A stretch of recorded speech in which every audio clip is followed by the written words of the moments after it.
On Texie88 here, and welcome to another review. And now we're taking a look at Professional Ski Simulator for the Sinclair ZX Spectrum. Released by Codemasters in 1987 and sometimes abbreviated to just Pro Ski Simulator. It's a 1 or 2 player skiing game, in case you hadn't figured that out by the title.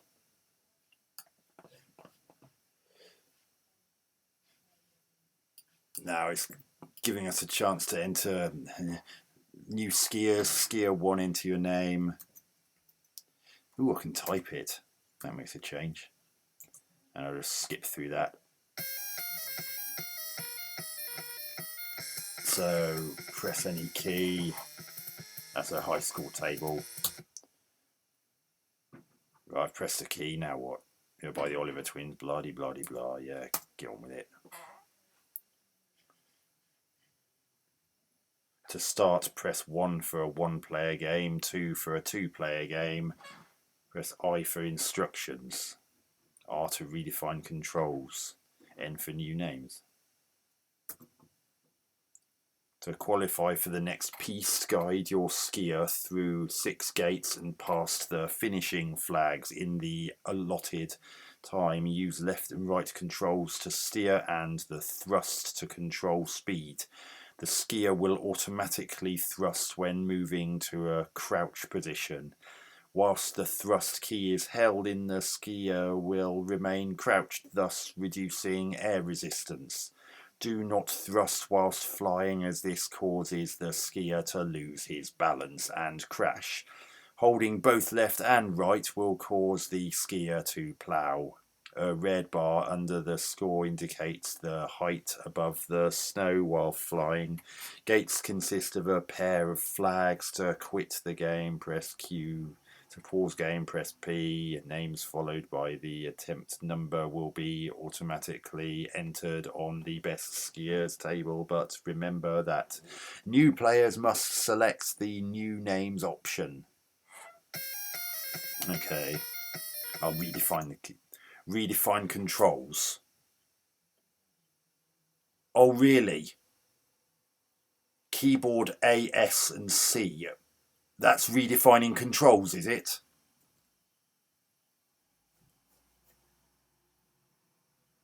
And N, M and enter. Now, I know why they probably did that, because anyone who's watched my review of the Spectrum version of Matchday 2 may remember that I mentioned that some pairs of keys actually interact with one another on the Spectrum. It was just an anomaly of the key of the computer. So that might explain why they've constrained it here, but to use the word redefine when you can't redefine is incorrect.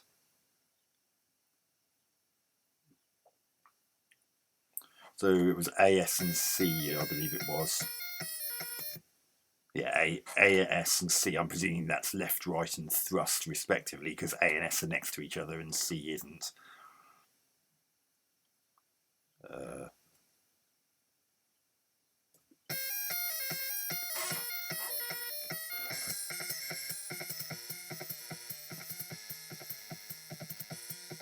So and it was one for a 1-player game. Let's give this a whirl.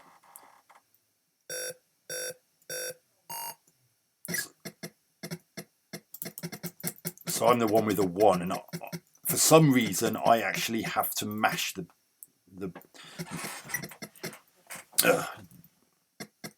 why are you facing the opposite direction? Come on, move. So he's stuck. I don't know what he's supposed to be stuck on, but oh, that's nice. Now the reason I'm reviewing this is I just this moment saw YouTuber John Gage take a look at this version, and he wasn't impressed with it. So I was intrigued to see if it really, whether there was something that perhaps was being missed, or whether it really is that bad. Unfortunately, I'm starting to feel that he was onto something, and it is definitely the latter. I mean, yes, there's that map on the right of the screen, but what that does, it tells you where you are, but what it doesn't tell you is which direction you're facing in, and it also didn't explain why I couldn't move. There was clearly nothing in front of me before I disappeared off the top of the screen, so I was getting stuck by a blade of grass or something, or a very tiny little pebble or something. I don't know. Either way, it doesn't make any sense. Let's try this again.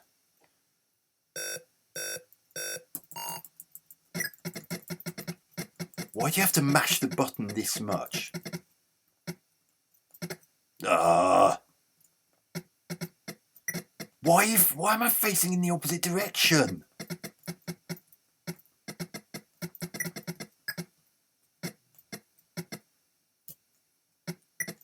Oops. Went the wrong way there. Come on, move! It's such an effort to get going in this, it's ridiculous.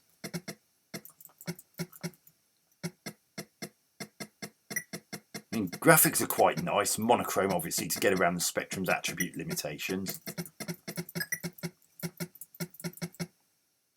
Oh, pancakes.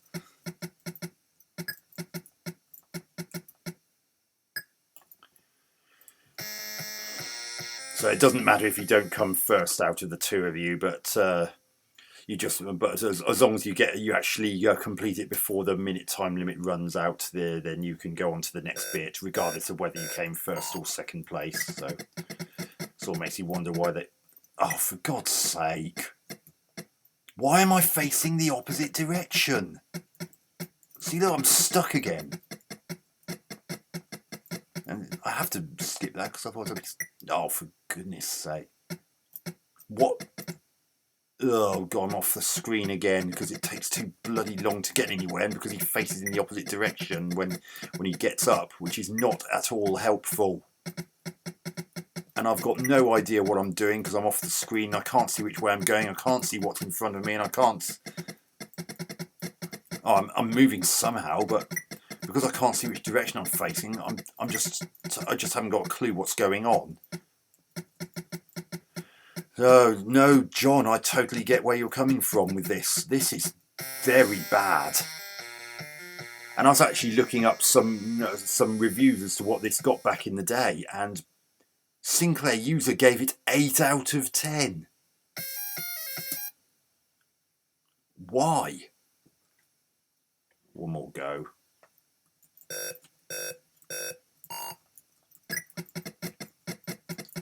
And it doesn't make sense you have to mash the buttons the way you do. See, look, now the scrolling can't keep up. Now we've got disappearing off the bottom of the screen.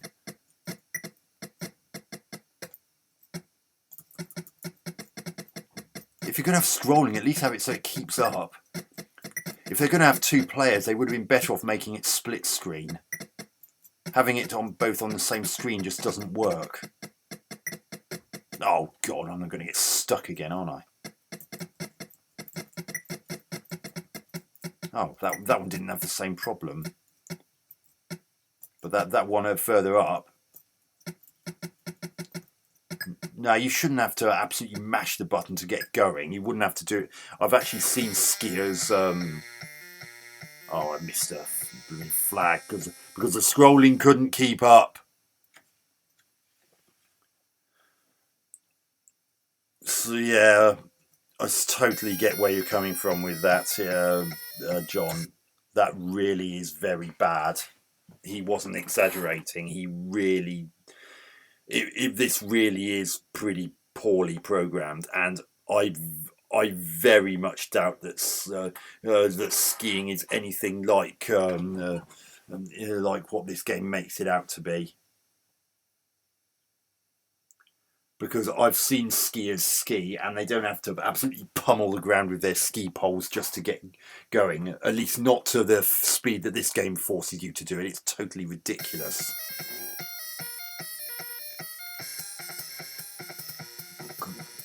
Graphics. Just turn that off so I don't have to talk over it. So. Graphics, they're quite nice, monochrome to get around the spectrum's attribute limitations and not have severe colour bleed when the screen's scrolled. Skiers look okay, I guess. Well, about as good as they were going to look at that small scale.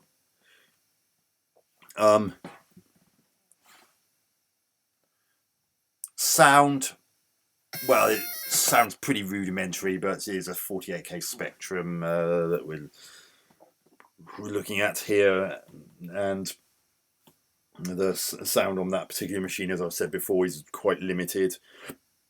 I mean, you get sounds when you crash or whenever you use your ski poles, which is obviously very frequently, because otherwise you can't go anywhere.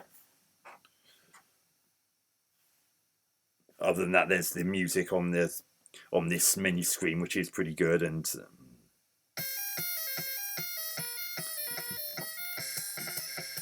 even got a bit of harmony there, which for a 48K Spectrum is really good. Gameplay, yeah, this is where it all really falls apart. The scrolling is not good enough.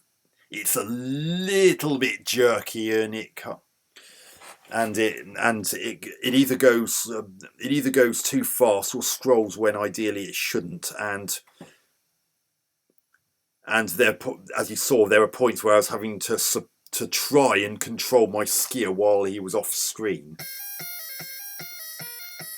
As I was saying earlier, this would have worked a lot better with two skiers if it could have been 2-player split screen, or in 1 player if the scrolling followed only the skier that was actually being human controlled. There's not really any need for it to focus on the computer controlled one. That doesn't make sense and makes the game unnecessarily frustrating.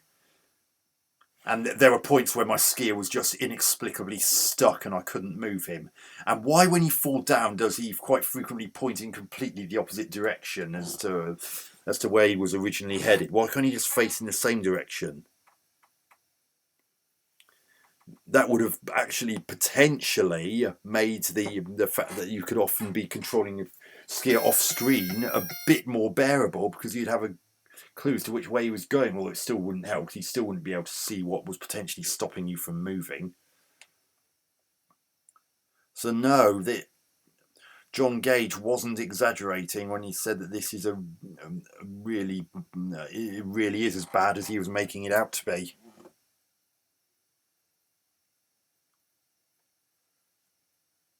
It's not as bad as other games I've played. I mean, I'd still rather play this than those Action 52 games I've looked at thus far, for instance. But even though this only went for $1.99, there would still have been a lot of other better titles, some of which were re-releases of full-price classics that would be nearly better off spending your money on than that. I love just looking at the instructions. A very realistic simulator featuring 7 large, smooth-scrolling ski slopes, each progressively more difficult, based on the author's experiences in various parts of Austria. Very realistic simulator? You what?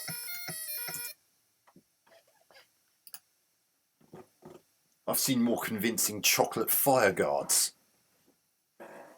I'd sooner put my faith in one of those doing its job than this doing a job of sort of accurately simulating skiing.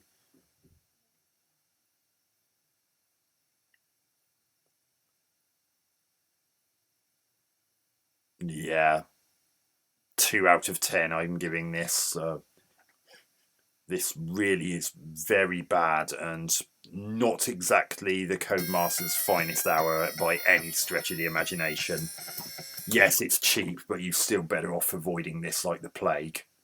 So anyway, I hope you enjoyed that review. Catch you on another video soon. Texie88 out.